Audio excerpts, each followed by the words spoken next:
لا أستطيع إلا أن أستذكر آيات من القرآن الكريم: واعتصموا بحبل الله جميعا ولا تفرقوا.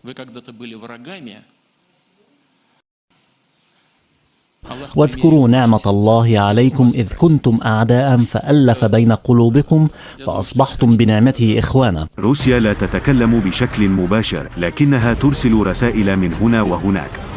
إحدى هذه الرسائل وصلت إلى مصر لتطالبها بتحديد موقفها من الحرب في أوكرانيا.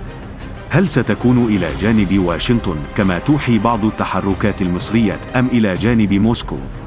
وعلى المصريين تحديد الإجابة. يتابع كثيرون كيف تدير مصر سياستها حيال التدخل العسكري الروسي في أوكرانيا، حيث تسير على خطوط متوازية ودقيقة.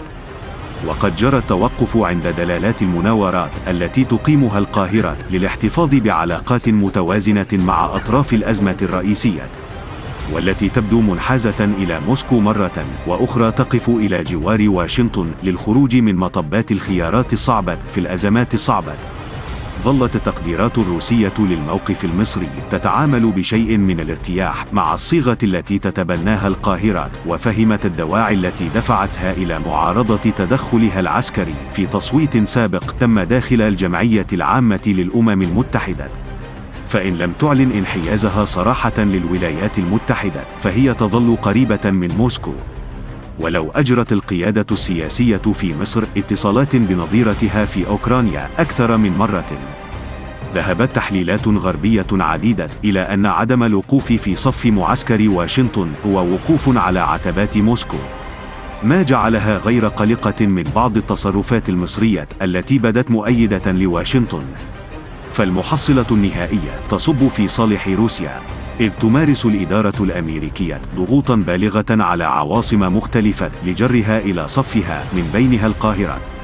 يبدو أن روسيا استشعرت تغيرا على ما يمكن أن يحدث في التصورات المصرية، ربما يفضي إلى الاقتراب من التوجهات الأمريكية، فأرسلت رسالة عبر أحد كتابها وهو ألكسندر نازاروف، فكتب مقالا قبل أيام نشره موقع قناة روسيا اليوم الناطقة بالعربية والتابعة للكرملين بعنوان: مصر بين خيارين، روسيا أو الولايات المتحدة.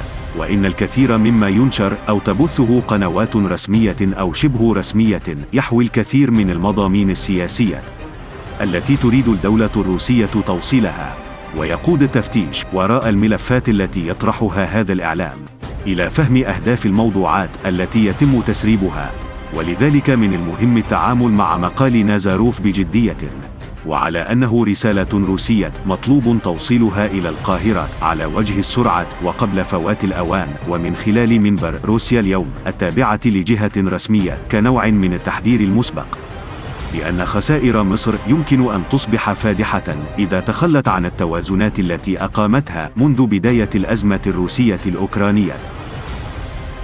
جاء التحذير أو التذكير مبطنا هذه المرة عبر مقال صحفي أشار إلى المزايا التي تتحصل عليها القاهرة من وراء علاقتها بموسكو، ابتداء من تلقيها القمح بأسعار تفضيلية، وحتى التنويه بالمصالح الاقتصادية التي تربطها بموسكو، وتحديدا المحطة النووية التي تقيمها روسيا في منطقة الضبعة على ساحل البحر المتوسط في شمال مصر، والمنطقة الصناعية الروسية شرق محافظة بورسعيد في شرق القاهرة. يمكن أن تخضع هذه القضايا لأخذ ورد من الخبراء، لأن المصالح لا تقتصر على القاهرة، فموسكو تستفيد منها وفقا للسياسة البراجماتية التي يتبناها الرئيس فلاديمير بوتين. لكن نقطة الخطورة جاءت من إشارة الكاتب إلى قناة السويس كممر مائي عالمي، ومدى ممارسة الولايات المتحدة لضغوط تؤثر على الملاحة الروسية لاحقا. وقد احتوى المقال أمورا سلبية وإيجابية تربط بين القاهرة وموسكو، فتارة يتحدث عن عدم اعتراف الأولى بتبعية شبه جزيرة القرم لروسيا، وأخرى يشير إلى رفض اعتراف موسكو بتبعية مثلث حلايب وشلاتين لمصر المتنازع عليه مع السودان، وهو خلط لا يخلو من معان مهمة ولم يأتي عشوائيا. وكاد المقال ينوه إلى موقف روسيا من سد النهضة الإثيوبي، وهي الرسالة غير المباشرة التي يمكن استنباطها منه، حيث وقفت موسكو في صف أديس أبابا داخل مجلس الأمن وخارجه، والخطورة أنه تكفل بقراءة الواقع المصري عندما حذر من اضطرابات اجتماعية جراء توقف استيراد القمح من روسيا، في إشارة بالغة يفهم منها أن مصير نظام الحكم قد يكون في يد موسكو وليس واشنطن، وهو ما يؤدي إلى رسائل عكسية في مصر.